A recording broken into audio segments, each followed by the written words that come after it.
right, well, the time is 7:35, so I'm going to go ahead and get started. Welcome, everyone. My name is Amanda Schaefer. I'm the Executive Director here at the Sewickley Valley Historical Society. We are welcoming you and thank you for joining us for our sixth program series, lecture in our program series for 2020-2021. This couple of things. If you saw it pop up, we are recording this. So if you want to go back and watch this after the fact, or if you know someone that's missed it, they can find this on our YouTube channel. I ask that if you haven't already, mute your microphones. I did mute all, but some of you are popping back up. So I can do that again periodically to make sure we're not getting any feedback from anyone while the presentation's going. And if you'd like, you can also turn off your video to help with the bandwidth of the presentation. If you have any questions along the way before I pass it off to our presenter for the evening, you are welcome to use the chat feature. You can access that at the bottom, send a message to everyone or just to me. If you have a question, put it there and I'll read it at the end. And if there's anything else that pops up along the way, feel free to contact me through there while the presentation's going. I'm going to mute myself after I pass it off to Gerry. There's a class for Sweetwater in the next room, and I don't want any feedback happening on that end either. So any questions, please feel free to enter the chat. But if not, I'm going to pass it off to Gerry Kuncio, our presenter for tonight. All right.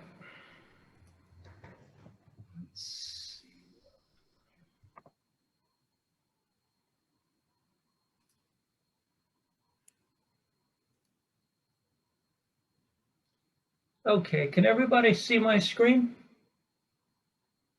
Okay, I got a thumbs up. All right, well, thank you all very much for coming tonight. And for those of you who work, I particularly appreciate your willingness to sit through one more Zoom meeting. The Pennsylvania Turnpike turned 80 last year. It was opened in 1940. And it's as good a time as any to talk about the Turnpike's history. So with that being said, I'm actually going to start slightly differently than that. I'm going to start here. Now, I'm sure that most of you, if not all of you, are familiar with the two images that are up on the screen. The one on the left is a high-speed cloverleaf interchange, and the one on the right is a 6-lane interstate highway. It could be anywhere in the country, really, that has rolling hills and deciduous trees. And of course, we're all familiar with that kind of travel, and I'm sure that many of us have taken long-range driving trips, which have really been made possible by the Interstate Highway System. But the Interstate Highway System is a relatively new invention in the history of transportation. But what good roads really did was birth the idea of the individual driving vacation, from the 50s, from the 20s through the 50s, up to the present days. It's really a trope of Americana that you go on some kind of long-range driving vacation, which I'm sure we've all done at one time or other in our lives. Now, of course, historically, there were other ways to travel long distances, most notably prior to World War II, and even for a little bit afterwards, we could travel by train. But with trains, you had to travel on someone else's schedule. You couldn't necessarily get to where you wanted to go directly. You might get close and then have to take another means of conveyance to get further on from there. What the automobile and roads really offered was the freedom to travel long distances on your schedule, leave when you want, come back when you want, and go directly to where you wanted to go. In the classic sociological study from 1929 called Middletown by Stoughton and Helen Lind, they really noted in that book that for most Americans, they dreamed of two things. One was to open their own business, and the second was to own a car, because of the freedom that the car represented. And of course, starting in 1916, when Henry Ford perfected assembly line manufacture of cars and offered workers the then unheard of sum of $5 a day so they would stay working for him, The car, and it really made the car affordable to the masses. And at that point, this country really became a car culture, which we are today, although that may be changing slightly. But for much of the 20th century, American roads, particularly when you were outside of the city, looked like this, particularly during spring thaw or during the rainy season in the fall. Just, mud with some ditching next to it. We're very easy to get stuck. So how did we get from that point to where we are today with the Interstate Highway? Well, in order to get you there and to talk about the Pennsylvania Turnpike, I have to give you a very, very brief transportation road history of the United States. Because prior to the Pennsylvania Turnpike, there was a First Turnpike Era in this country, and that era also had its basis in Pennsylvania.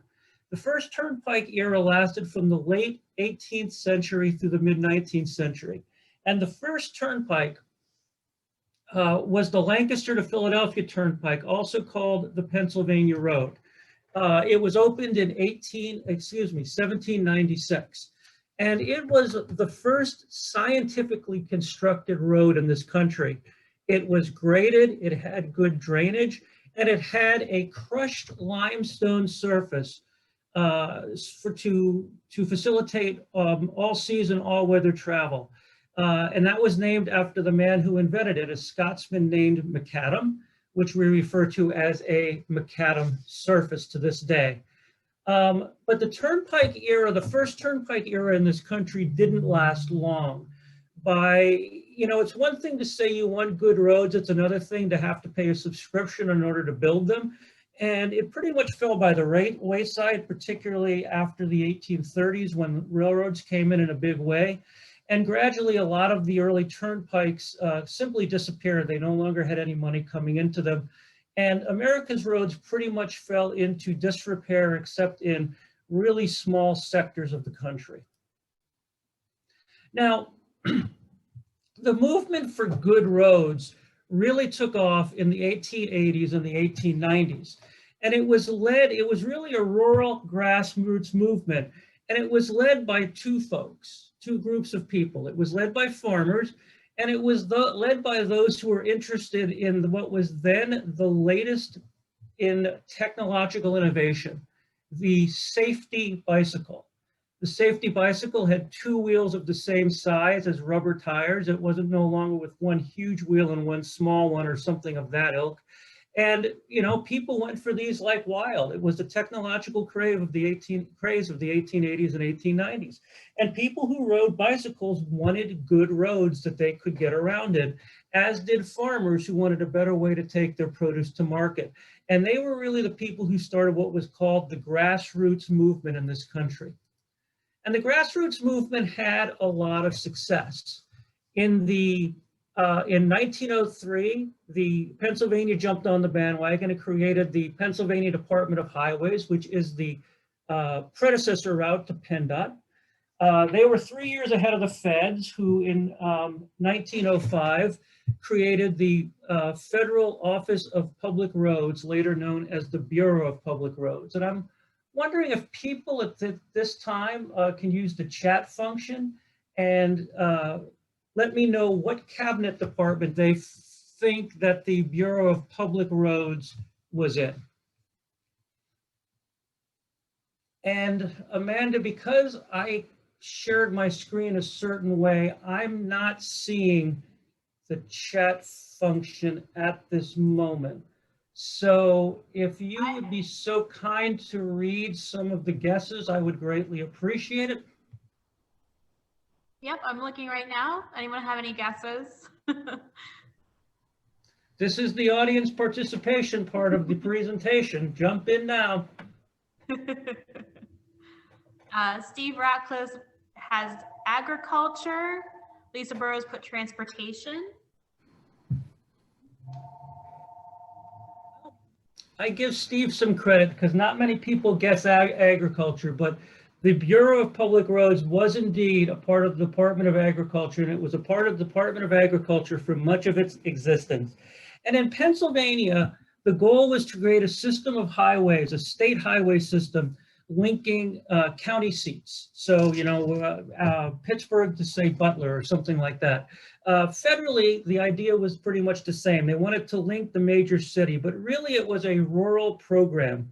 The idea of improving rural roads up to the commercial centers on the theory that the cities and towns already had pretty good roads.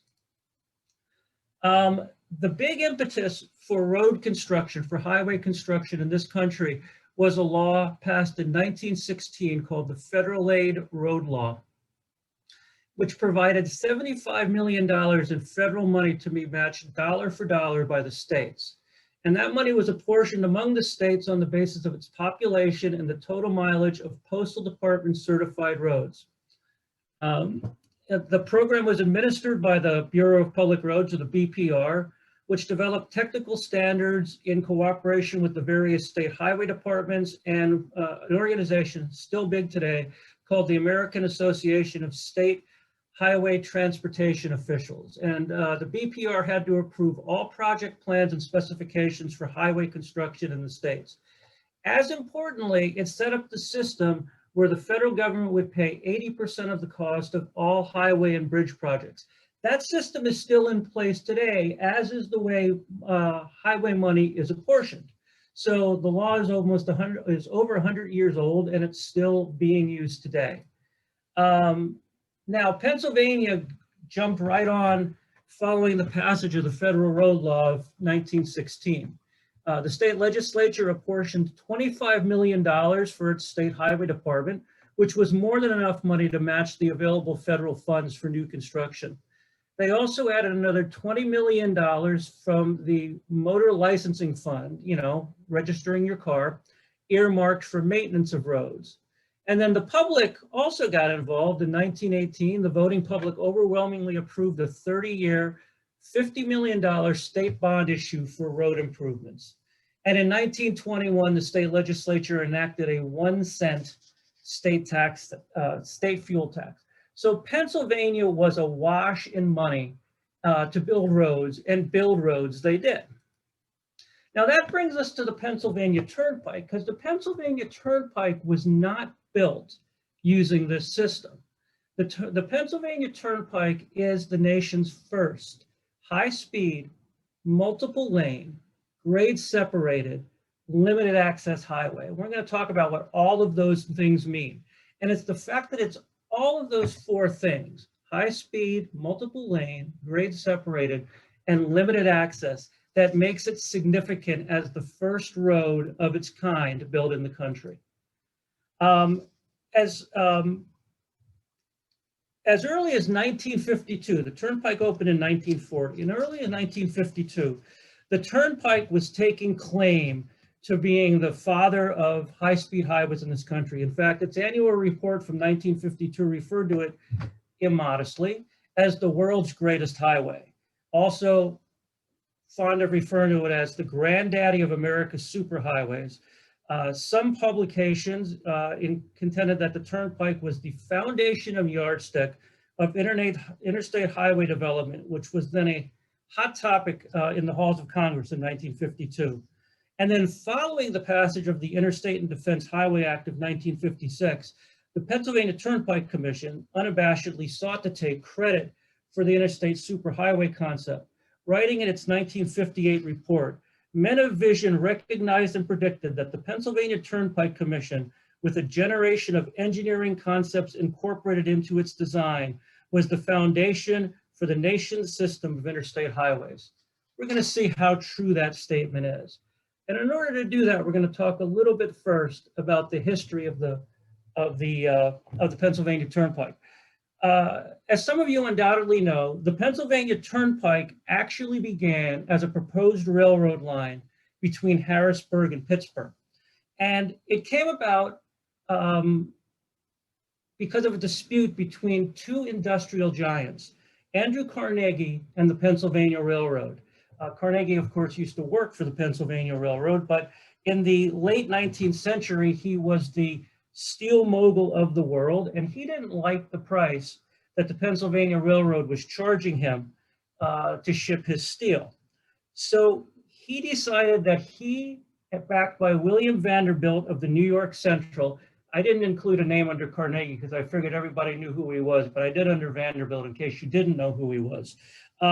They decided that they were going to build a competing railroad in the Pennsylvania Railroad's territory.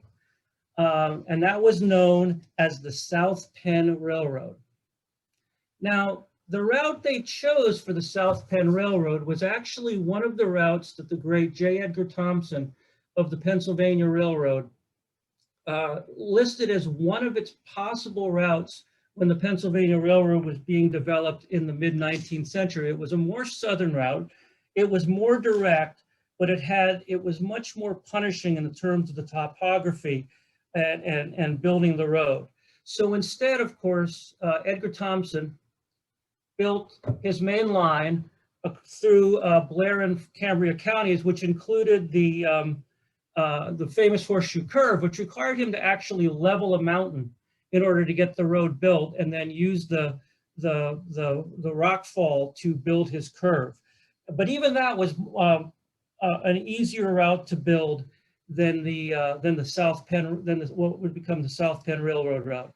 So anyway, this dispute went on between Carnegie and the Pennsylvania Railroad until about 1898, when financier J.P. Morgan, that's the guy with the bulbous nose on the left, took the presidents of the Pennsylvania Railroad and the New York Central Railroad out on his yacht in New York Harbor and simply would not allow them to go back until they reached an agreement. And they did finally reach an agreement. Each side made concessions. The New York Central dropped plans to construct the South Penn Railroad, and the Pennsylvania, but the Pennsylvania Railroad agreed to give Carnegie a price cut. So everybody walked away happy. And the picture in the center there is what the South Penn Railroad looked like. It had not been completed. It had a lot of tunnels on it, none of which were completely hole-throughed, and none of them which were continued, were finished. So that sat there from the early 20th century till about 1938, when the Pennsylvania Turnpike Commission put forward the concept of the Pennsylvania Turnpike. So the purpose behind the Pennsylvania Turnpike was to improve east-west transportation across the state, and particularly between Philadelphia and Pittsburgh. And what's curious about it is that the Pennsylvania Turnpike actually didn't go to either Philadelphia or to Pittsburgh. What is now referred to as the original section of the Pennsylvania Turnpike was 160 miles long, and it started in the east at Middlesex, Carlisle, which is west of Harrisburg, and it ended east of Pittsburgh at Irwin. But the feeling was that there was sufficient roads between those areas, between Harrisburg and Philadelphia, between Irwin and Pittsburgh, that they didn't actually have to build the turnpike all the way to that distance. And what was unique about the engineering, and unique is the true word here because it's one of a kind.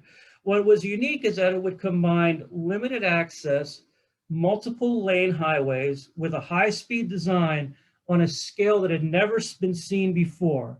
It was 160 miles from end to end through a very, very rural part of Pennsylvania, and it would be open to all types of traffic. So that was the vision of the Pennsylvania Turnpike. And it was really just to improve transportation across a very rural and mountainous section of Pennsylvania. Now, there were other limited access highways in this country, among them the Merritt Parkway in New York and Connecticut, but none of these were, and that road was completely grade separated also, but it was not meant for high-speed travel. The design speed on the Merritt Parkway when it was built was 35 miles per hour. Now, of course, in other parts of the world, there was high-speed limited access grade separated highway, most notably Germany's Autobahn, which was built in the 1930s. But in many ways, the Pennsylvania Turnpike had to traverse a topography that was much rugged than anything ever placed by the designers of roads like the Merritt Parkway. The idea behind the Turnpike was they were going to design it to a speed of 70 miles per hour, much like the Autobahn, and it had simply never been done in this country. So how are they going to pay for it? Well, they decided the only way they could do this was to use revenue bonds. So they went to the big financial houses to see if they would underwrite the bonds. And the financial houses said, okay, great. What are you going to use for backing? And they said, the projected future earnings. And, you know, projected future earnings on a highway across a sparsely populated part of Pennsylvania, where people would have to pay to travel using a road design that had never been used before. The response they got from the financial houses were what the kids refer today as crickets. I mean, they got no takers whatsoever. Luckily for the Pennsylvania Turnpike Commission, we were in the midst of the Great Depression. You know, you don't often hear the phrase, luckily we were in the midst of the Great Depression. But luckily we were in the midst of the Great Depression, so the federal government, the New Deal, stepped in. The Reconstruction Finance Corporation purchased $48 million of the Turnpike's bonds, and the New Deal Public Works Administration granted the highway $26 million more. And with that money, the Turnpike was able to build their highway. Why did the New Deal do this? Well, in 1937, when this was being planned, Pennsylvania, for one of the rare times in the late 19th and up through the World War II era, actually had a Democratic governor. And Roosevelt wanted to do what he could to support him. Plus, Roosevelt was interested in the potential strategic value of a highway like this, so he thought it was worth putting the federal government's money into.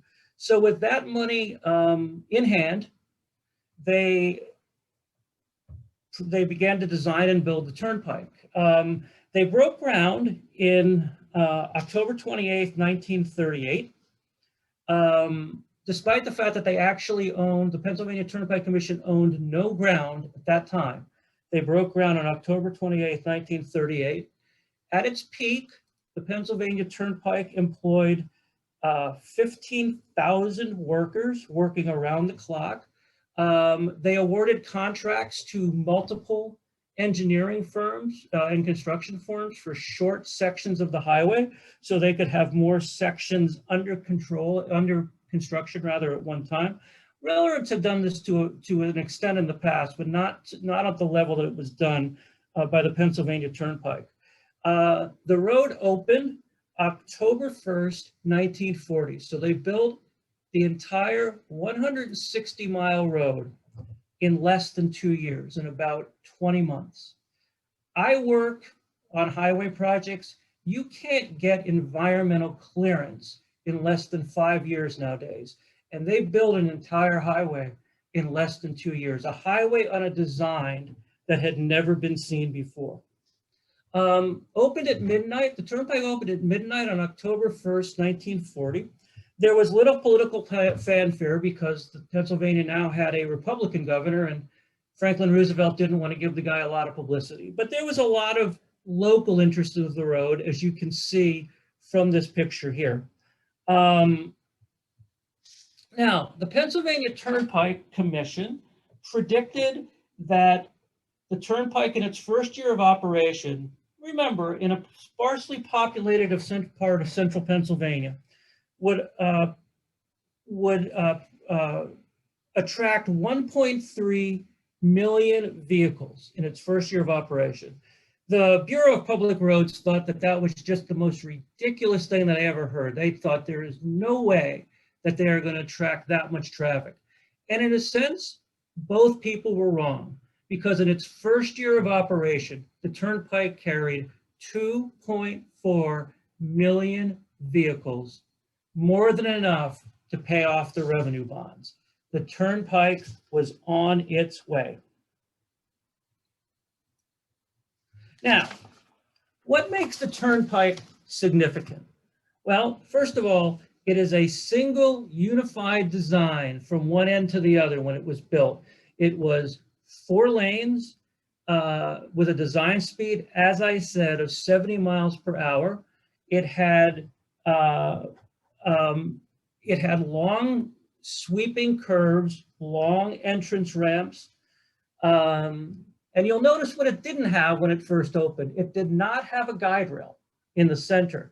That guide rail actually wasn't put into place until between 1957 and 1965, excuse me.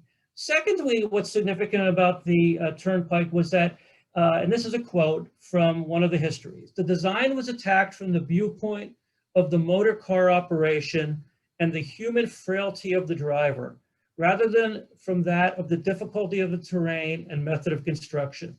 In other words, they designed the road to be as drivable as possible and not to take advantage of prevailing topography. There's lots of cut and fill that was used to create as level a route as they possibly could. There were easy grades, long sweeping curves to allow safe year-round travel. As one engineer put it, as one of the design engineers put it, the challenge was to keep the road out of the clouds and above the floodplain. And the engineering standards that were used on the Turnpike had not been used before in this country, but we take them for granted today. But this was really the first time it was done. There was a 200-foot wide right-of-way to give them plenty of room for construction and room for future expansion. 4-lane configurations with two 12-foot concrete lanes in either direction, a 10-foot median and 10-foot wide stabilized shoulders in case you had to pull off the road for any reason. A maximum grade of 3% throughout the entire 160 miles. A maximum curvature of 6%, and that was only at one place. And if you've ever driven the Turnpike, the only place where there's a 6-degree curvature is where you're approaching Somerset as you're coming from the east, or if you will, as you're leaving Somerset, if you're coming from the west, the series of S curves between there and Bedford. There was substantial super elevation or banking on curves. All of the entrance and exit ramps were a minimum of 1,200 foot long. And all of us who live here in Pittsburgh know that that's a long distance, and nothing like that exists in Pittsburgh.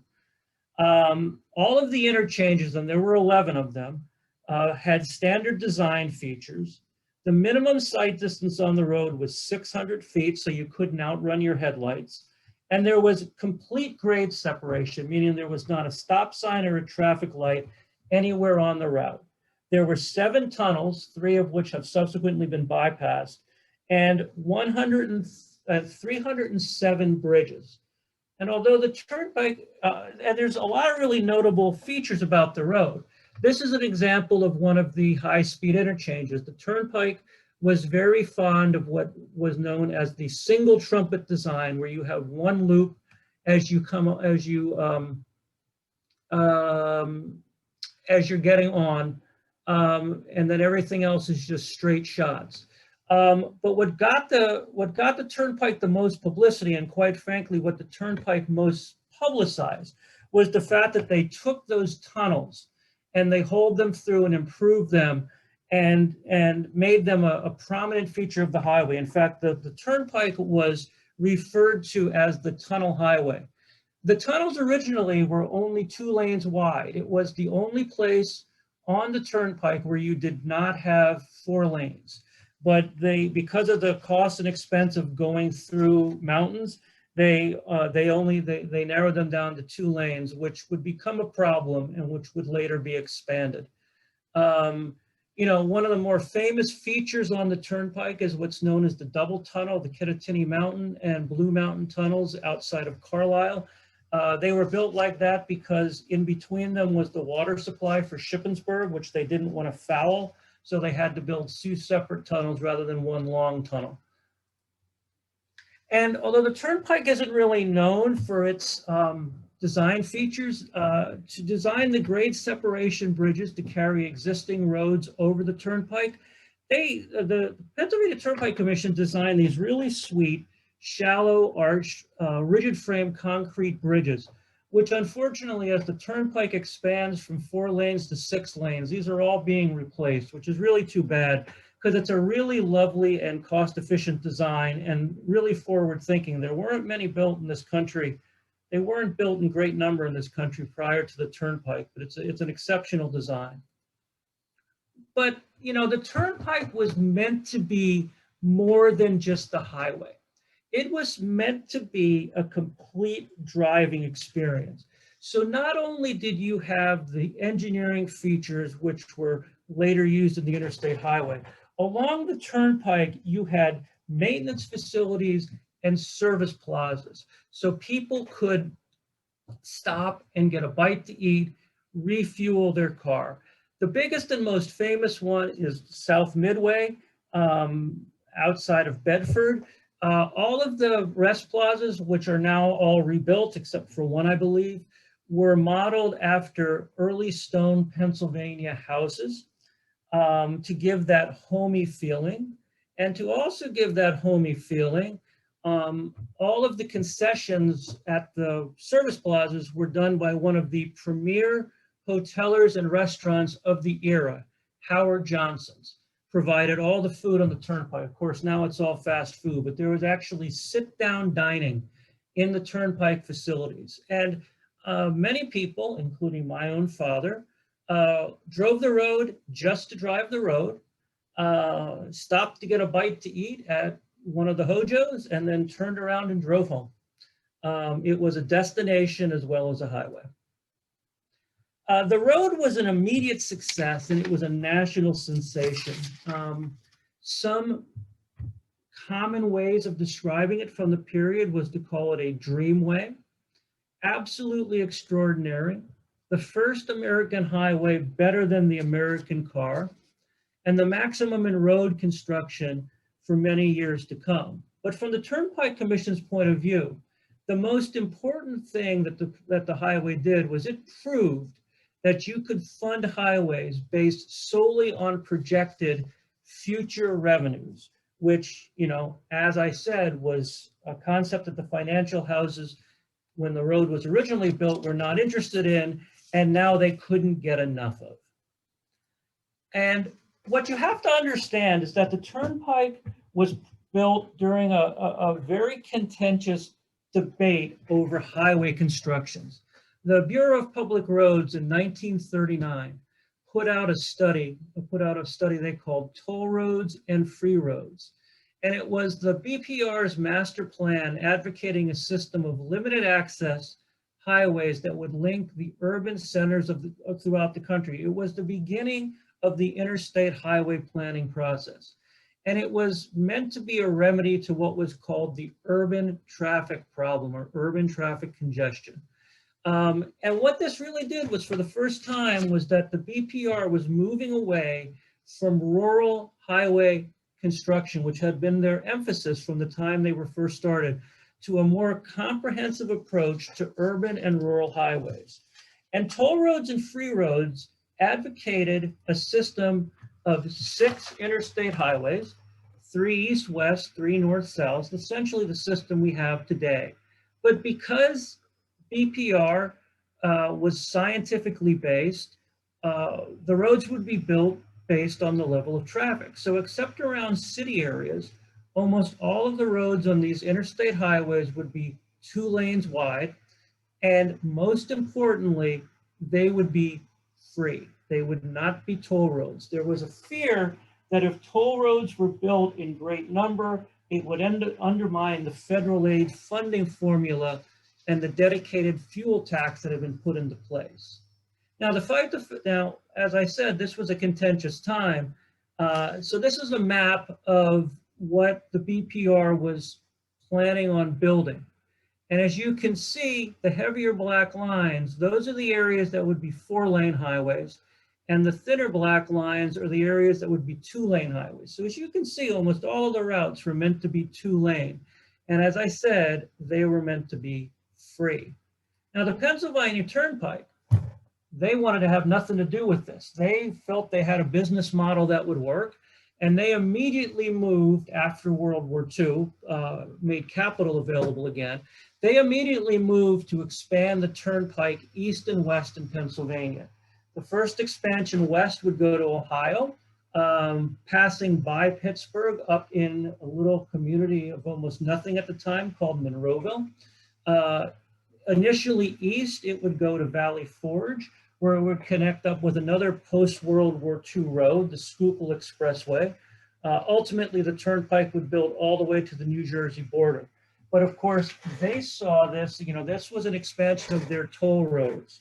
And not only did they see the turnpike as an expansion for toll road, they saw toll roads as the answer to the same highway crisis that the BPR saw free highways as. And what the highway crisis was all about was this, that by 1950, there were 20 million more cars on the road than had been on the road just 5 years earlier at the end of World War II. Pent-up consumer demand, people flush with money, people bought cars in record numbers. Between 1920 and 1950, automobile registrations had increased by 500%, despite the fact that for 16 of those years, we were in a depression and a war, people still bought cars. And trucks were now carrying 3 times the amount of freight as railroads. So our highways were overcrowded and we needed new and better highways. And the debate became which way to build them, toll or free.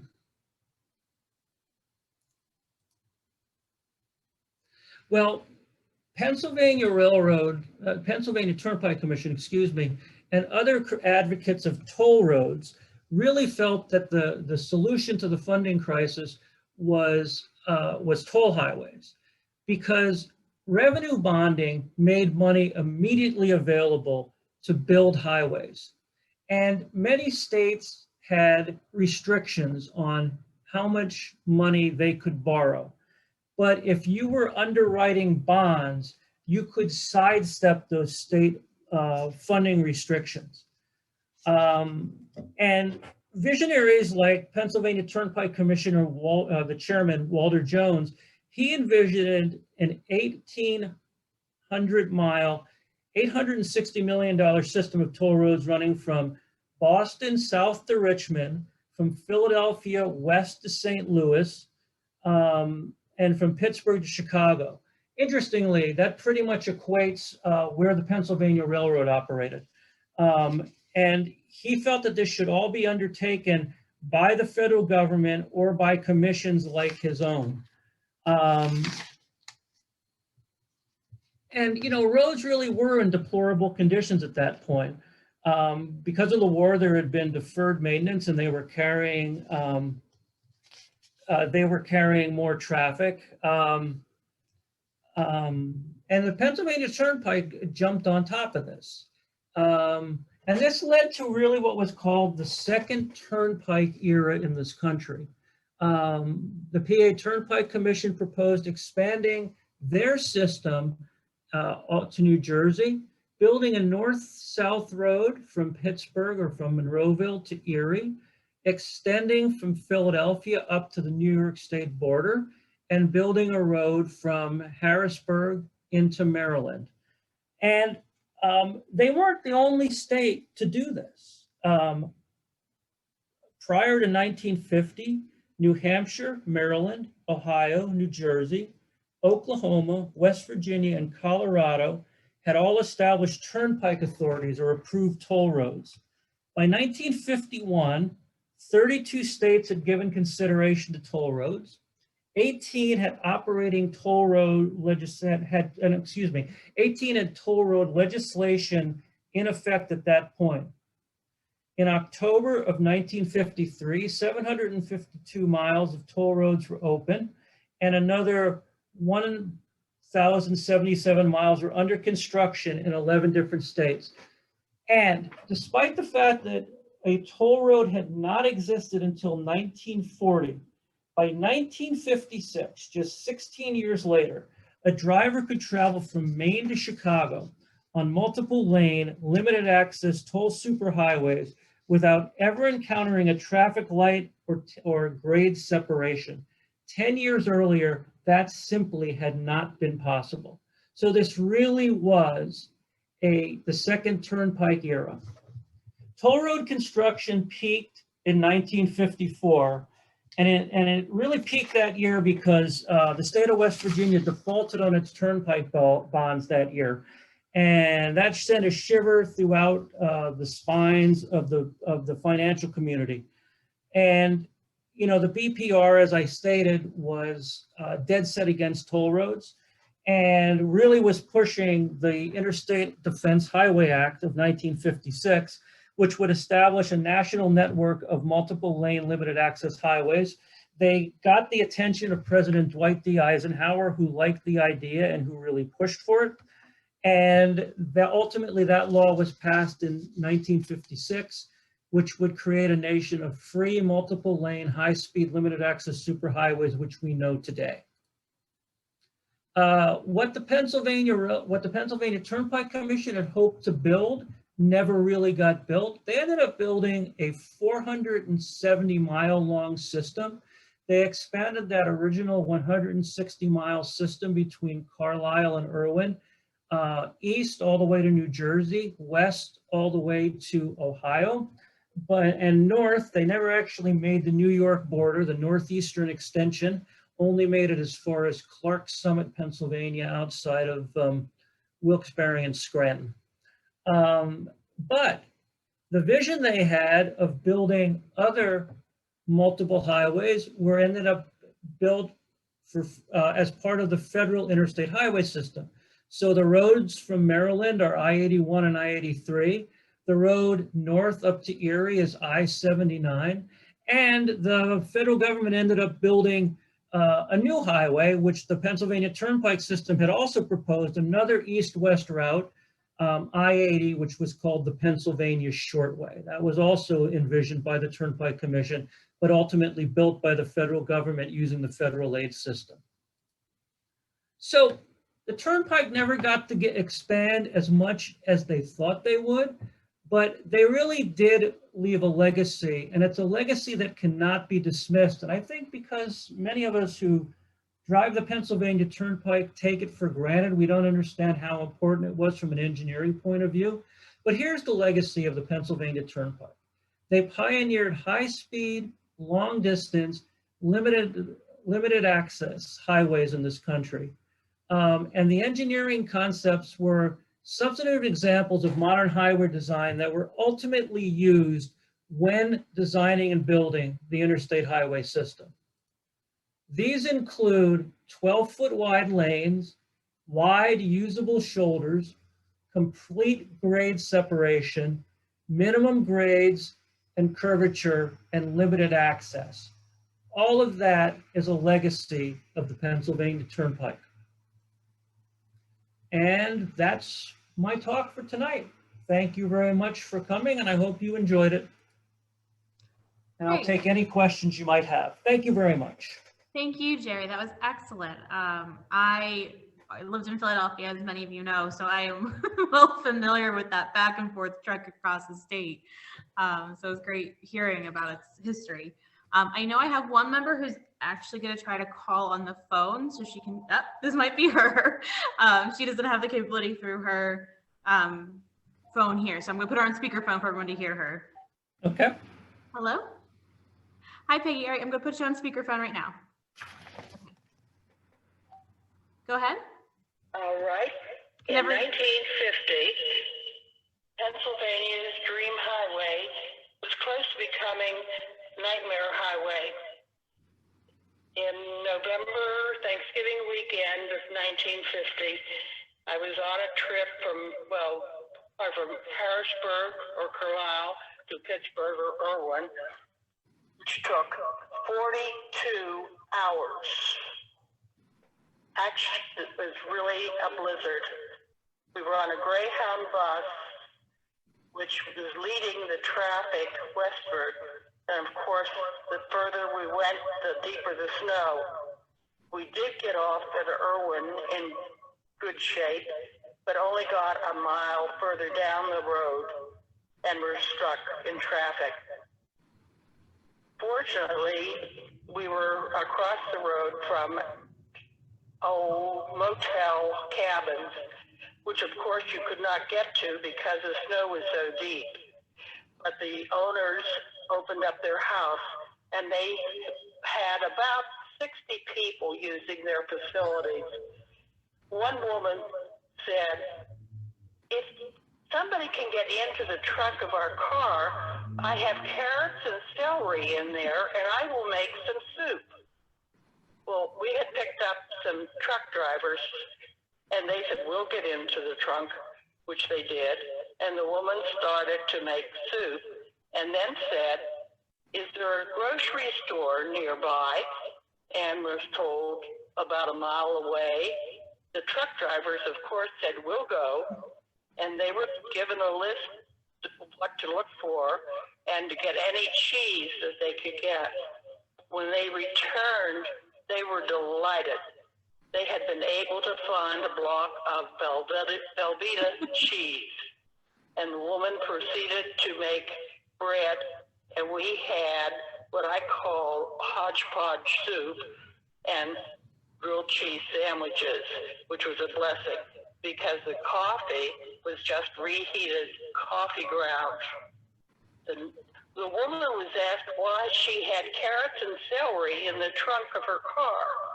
She said, we are going to St. Louis, where I'm scheduled to do a food program on public broadcasting. Her name, you guessed it, Julia Child. Thank you. Thank you, Peggy. That's a great story.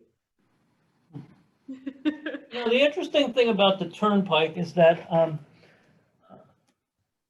because it was a relatively contained system of highways, they had their own fleet of road clearing equipment and took great pride in how quickly they could clear snow on the highway. That was one of the other selling points. But, you know, it still happens to this day. Because it goes through a rural part of Pennsylvania, there's long stretches between exits, much longer than on most interstates, at least interstates in the east. It's a little different out west. And I mean, just a few years ago, there was that big shutdown leading to the Allegheny Tunnel outside of Somerset when, you know, traffic got held up for all weekend long. You know, Duquesne basketball team was one of the buses that were held up in that. So there are still occasional problems, but that was actually another selling point of the Turnpike, that they could clear that road. It really did increase travel time between Pittsburgh and decrease travel time between Pittsburgh and Philly. Cut the total time of the trip from 8 or 9 hours to about, you know, 6 or 7 hours. So it was significant saving in time. Yeah, we had someone share in the chat feature about a car accident with snow leading into the Allegheny Tunnel. So that seems to be the trend with the snow once you hit the Allegheny Tunnel. A little dicey. Well, yeah, it snows up there between, oh, I don't know, September and May. So Yes. I have driven the Turnpike many, many times. Any Other questions? stories to share?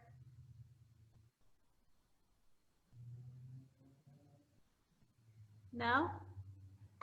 All right, well, thank you so much, Gerry. It was an excellent presentation. I love learning about the things we use every day.